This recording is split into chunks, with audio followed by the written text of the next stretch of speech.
You just gotta keep living, man. Livin. Let's get ready to rumble!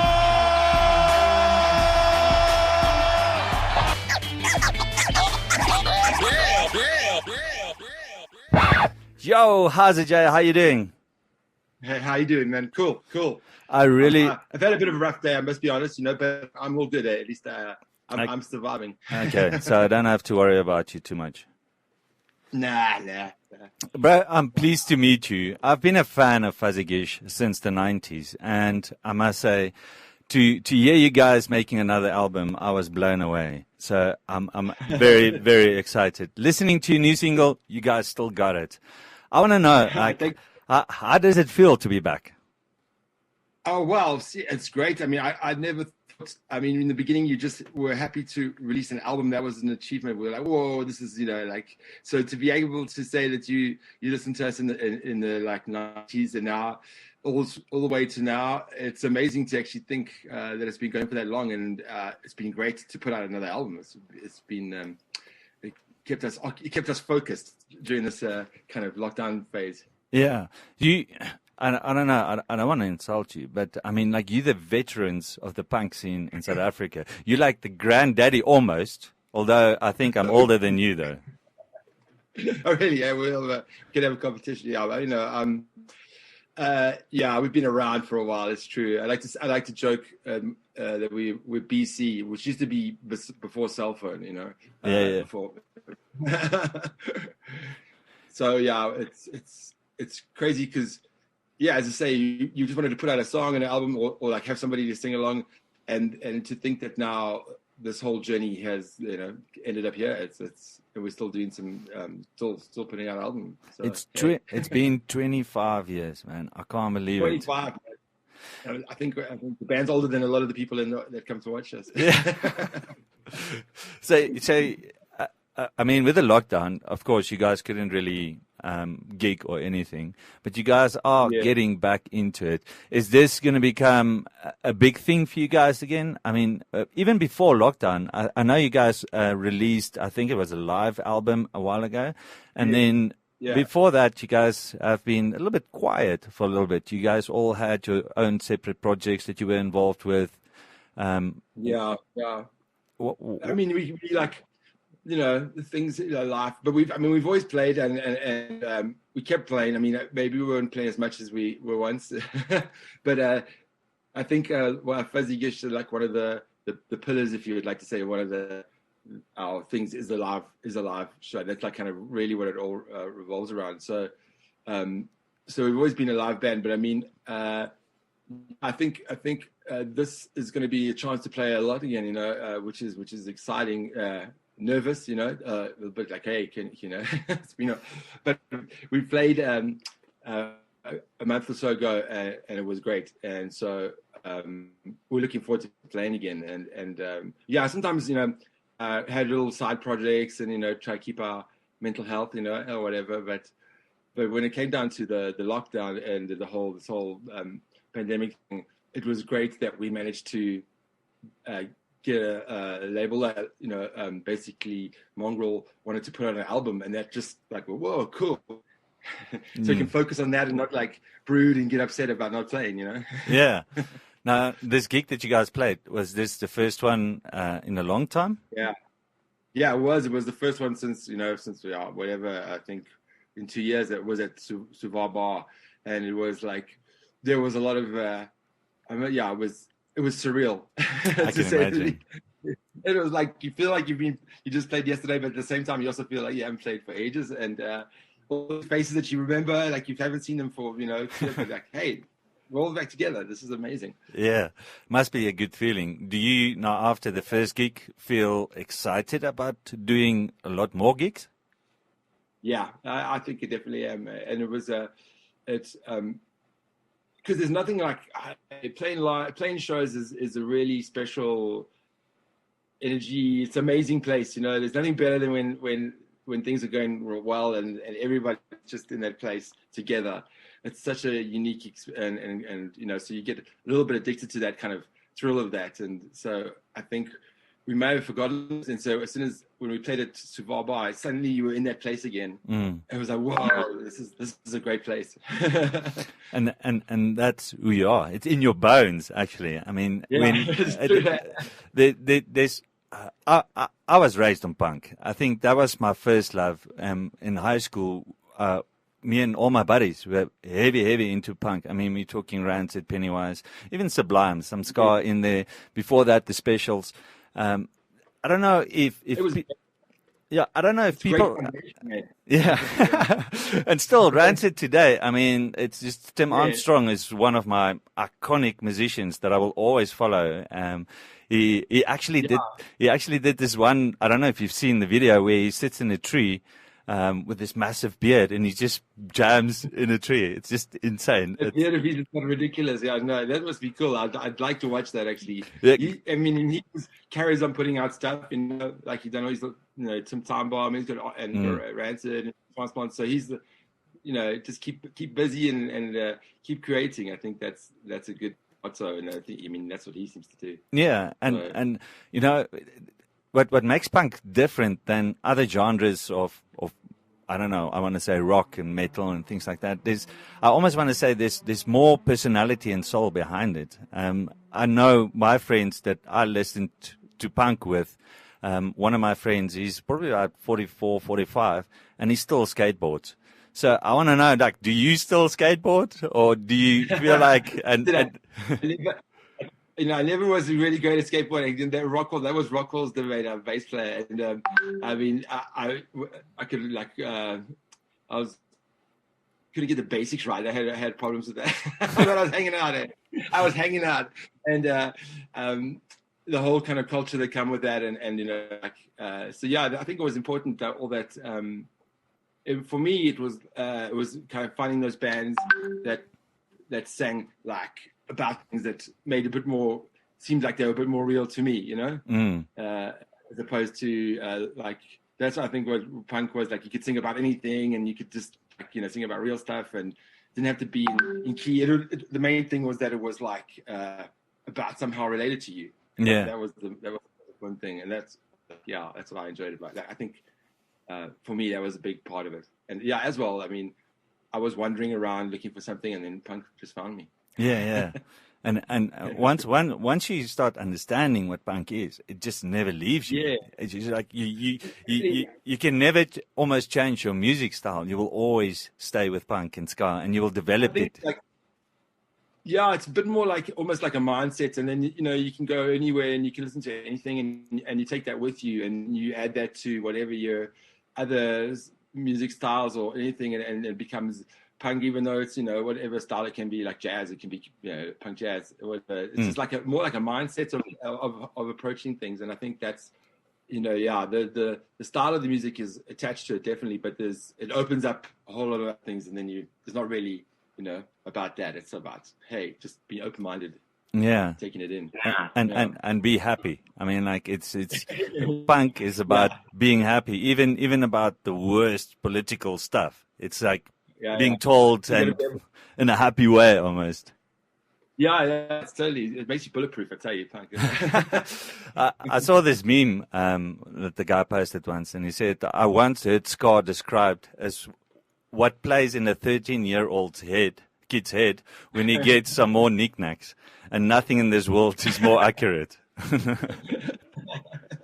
Yeah, it could be definitely. It's like, and like with this new album, we got the ska and the punk elements still there. They're still there, but we've also got a whole lot of other stuff in there. Like, I mean, if you the single that's come out, the Believer, it's got a 70s kind of rock riff, like it's a stoner groove or something, but as soon as you add on the trombone on top, and it's going even the off beats and stuff, it becomes something else, Yeah.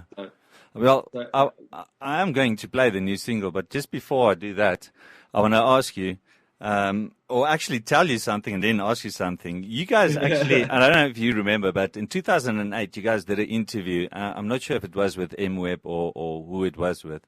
And basically the question was, who in the band is going to settle down, get married, and have kids first? And I actually got the answers that you guys gave, so I want to see how accurate you guys were. I think that's when Lee was still in the band. Oh yeah. So it probably would have been. He would have been. Yeah, it's like he would have been like number one. You know, it was Lee's going to get married or something. But I'm not actually sure. I don't know what the answers were because, to be honest, like now how bad is there? I'll give you the answers and then you tell me how correct you guys were. So Rockwell said, I think Lee will be the first to get married and have 5 kids, but they'll all land up coming on tour with us and carrying our equipment. Okay, so Lee said, that's not fair. You responded by saying maybe Big Willie because he takes after Ozzy Osbourne. Loads of punk rockers are married and have kids, and punk rock is all about community. And then Willie said like 5 roadies would be good. Well, who knows what that means? so I think he was talking. Okay, cool. I was thinking of, but I mean, yeah, that's actually funny to hear that, man. Thanks. That's classic. I can't believe like. so what's the answer? Who was the first one to get married? I mean, the first one. Well, actually, Lee actually, I think actually did married first. It's true. And he had a couple of. He's got a couple of children. I think he's got two daughters. So, and then I was next. And and then now Rockwell's married, so so yeah, some of it was predicted. Yeah, we predicted it, but it didn't get quite right, Yeah, it was close, but it's interesting to reflect back, and I mean, like that's it's amazing to hear those answers. And I think that's a journey that you guys are on again. I mean, you guys are going back to your roots, but you're also bringing out the new stuff. And I can imagine from 1997, the industry probably has changed a lot. You guys kept up with it till about 2015 or somewhere there. Yeah. I mean, it has changed a lot. It's not old now. It's like wow, like it was all. I mean, it was all CDs and all that stuff when we came out and originally, and just the way you get music and how it's influenced. How people get to hear it. It's a lot of that's changed. But, I mean, we try to keep. You want to move with it, but you also want to keep the spirit of what you do, and I guess it's in us. So that's cool. We ultimately. We always released ourselves independently and all this stuff. So to go with like a label with but it's cool because Mongrel, Warren, he comes from the same scene and he's like he knows us and we know him. So it's very much it's not like a stranger or anything. Yeah, it's very much like a community again. I've noticed something, and maybe if I get it incorrect, please help me here. But you guys had your own label as well. You guys had your was it marketing company? What was it? Safari. Punk Safari. Yeah. Punk Safari. And then you guys had your own label as well, which is Red Ambulance, isn't it? Yeah. We realized that if you didn't have a label, then nobody people weren't interested in speaking to you. So as soon as you just had a label, then you just made it. But I actually had a conversation with Warren today, and it was interesting. I didn't know he was in a band called Diesel Horse, and they actually came to it used to be Pietersburg, and it's Polokwane now. And Warren's band was signed by your label, wasn't it? The Diesel Horse. Yep. Red Ambulance Week. Yeah, and now you guys are signed with his label again. Hey, wait a second. Yeah, I see what's there. The student has become the master or something like this. Keep it in the family, isn't it? Yeah, to a degree. But I hear you. And that was that keeping it in the. That was those compilations that came out, taking over the world, and there was another one that keeping it in the family. I remember those, and that was how that was compilations were a big thing, man. You get on a compilation, and with all the other bands from all over the country. So it was very much a tight community, and everybody was in it, helping each other out. There was always it was like a soap opera, to tell you, the punk scene at one stage. But it was great because everybody was working together. Yeah, I don't know where that is actually, and where it is at the moment, and where we are exactly, we'll find out. It's very interesting that you say that as well, because I'm realizing how the punk community is very, very close knit. And then when we compare it to, let's say, the rock scene, I mean, there's Metallica guys who wants to beat up other Metallica guys because they argue that Loaded and Load was the best albums, and other people says like after those albums there was nothing more from Metallica. So it's the punk community. You don't get that, man. I don't know. I don't know. I think all these scenes, they always like this happens because there's the ones that are, I think in the punk world as well, you'd get the, more punk than that, or like, who'd, it could happen, and it was always a case like, but most of the time, I think everybody just like, they come around, I guess, in the end. I've met people that were like really like, kind of like at one stage when Fuzzy was doing well, then they'd be like, some of the kids would be, oh no, this is like, you guys are selling out or whatever and then years later say, hey, the guy would come up to me and say, hey, I was a bit of a dick back then. I'm sorry, like, that's cool. Just we're going on the same thing. Yeah, it's cool. I remember selling out. It's a big thing. Yeah. and now you get these guys these days. It says what Blink 182, Machine Gun Kelly. He's doing punk now. That's not punk. Come on, what are you talking about? It's like. It's always the same. Yeah. Keeps on going. Let's talk about the latest single quickly before I want to play it. It's called Believer. Yes. The inspiration behind the song. Well, I mean, originally it was kind of like so some songs are kind of originally, there'll be lyrically, you get the lyrics first or kind of idea, and then you work the music. But this one was the other, the music was there, and then was like, cool, let's figure out the lyrics, And I was always interested in like basically, well, I mean, it's still interesting is the fake news. I mean, it's such a part of what's happening now, So just trying to talk about something that's happening now, comment on conspiracy theories and that, and because I mean, we were kind of once upon a time we were instigators of say question everything and like everything's wrong, but like it's got a bit ridiculous now, and everybody's a bit off the it's like the damn thing now, So it's like we can the other way say just whoa. Well, yeah, stop questioning everything. Whoa. Heck of it. I love it. That's the thing, and then the whole idea was it's got the kind of I've always wanted to do like a very kind of groovy, kind of 70s metal groove thing, kind of like a Voodoo Glow Skulls kind of like power, but then put the horns on top and do it in our style. So that was the kind of the riff, and because it's very much it's a very rocky riff for us, It's very like,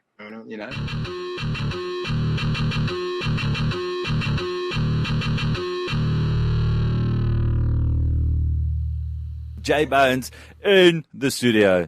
Jay, yeah. I'm blown away again just listening to it. When I got the single and I listened to it, I was like, I need to go back and listen to all your tunes again on Spotify. And it's amazing how it just changes my mood to something happy, carefree. There's a lot of hope in it as well. So I'm a huge fan, man. Thanks, and that's so cool to hear because I mean I think music, what you're listening to obviously has such a effect on your everyday mood, what you're thinking, can really be so powerful like that. So if you're having a positive effect, that's just such a cool thing, Yeah. So thanks a lot. So we're running out of time, and I don't want to keep it too long. Maybe just a couple of comments on when is the album coming out? What can we look forward to? Possible gigs that you guys have? Cool. No, there's a whole tour being planned around it. We got Millie Pop coming up next weekend, which is going to be awesome and great, and we're playing again. Yahoo! And then we got the album's coming out in May. And then there'll be a whole tour around it. So we're busy organizing that at the moment. So the dates will be revealed, and they will be revealed. And if you wanted to find out some more, you would go to fuzigish.org. Like that's got the song, and it's got the newsletter that you can sign up to, which is called the National Slam Disaster Plan. Okay, wait, say that again. The National Slam. The National Slam Disaster Plan. National Slam Disaster Plan. Love it. Exactly. Yeah, that's one of the new songs on the album, which has got there's 12 songs in there, and then yeah, it's I feel like it's an album that really reflects Fuzigish in a way that it has all the elements, you know, it's got everything in there, and it moves around a lot, goes places. So yeah, really like looking forward to come out, you know, and it's going to be great to play the songs, you know, because a bunch of new songs, it's going to be awesome. So yeah, we're going to have to find the set's going to be even longer now. I'm looking forward to it, and I mean the songs is usually punk songs are quite short, but you guys are putting a lot into the songs as well, so they're a little bit longer as well. Yeah, that's actually one of the longest songs on the album. I mean, there are those 2-minute songs on it. There's a few 2-minute songs on the album as well. But this reminds me of another thing that I read about you guys.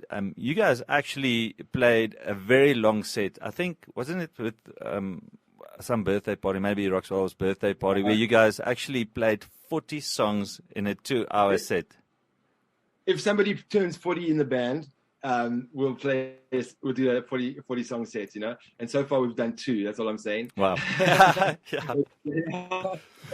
yeah, that was it was epic. You kind of worried about 40 songs, we can do this, and once you start going, and you just keep going, you know, just don't stop. So can we officially say that must be a South African record, and we're going to put it on air and say that's a South African record, and anybody who has done more must challenge that record then and prove that they've played more? It would be great. It would be great to see what's out there. Yeah. I don't think anybody has done it. That's why I say that's amazing. 40 songs in 2 hours. It's actually going to put the hand up. No, we did 41. Yeah. and then you'll start rolling because there's a couple of bandmates who still need to turn 40. So then you can work on that. Yeah, half the band is, and half the band is on the other side. Jay, I'm really I enjoyed our conversation. Thank you for joining. I have one more question, and I always ask everybody. If you, this is an easy one. Well, for some people, I'm a vinyl head as well. So I collect vinyl. I got some amazing Rancid vinyl. I got first pressing from the specials as well. So I want to know from you an album that you would like to own on vinyl that you don't have. Oh, I mean, I wouldn't mind. I'm just thinking hard here, man. I'm thinking real hard. You know? No pressure. Yeah, no pressure, but I think the specials one sounds really like a special. But I'm going to go with no pressure here. The first album that I really like Rancid, Out Come the Wolves. You know, like that was a big album for me. It was and I enjoyed it a lot. It was actually one of the first kind of real the album that it opened up a lot of doors for me, put it that way, and I love that album. So. Man, we're the same blood, man. That was my first punk album, and I got it on vinyl. I had to import it from the US. It was kind of a mission, but that is probably one of my favorite all-time albums as well. So it's exciting that we're going to actually release the new album we're going to actually release a vinyl. First time. We've been meaning ages, yeah. So hey, a little bit behind. No, sign me up. I mean, for a long time, it's so expensive, but luckily we got CDs out of the way, and now we can get back to vinyl because for me that's the best way to listen to music, especially. Vinyl heads are special people, man. They love it, and they will do. If they want it, they'll get it. Yeah. Yeah, and forcing people to listen to the music how you want them to listen to, not just one track here, one track there. And I love it. Cover art, everything. So yeah, sign me up. I'll get my order in. And we got a side 1 and a side 2, so you got to figure out what's going to start. Yeah. Awesome, Jay. Thank you very much for joining, and hopefully I'll see you guys at a gig very soon. I really hope so, man. Please. Thank you very much. Get some sleep then. Get that out of the system. I'm feeling alive again. Thanks for that. Cool, man. Take it easy. Cheers, then. Bye.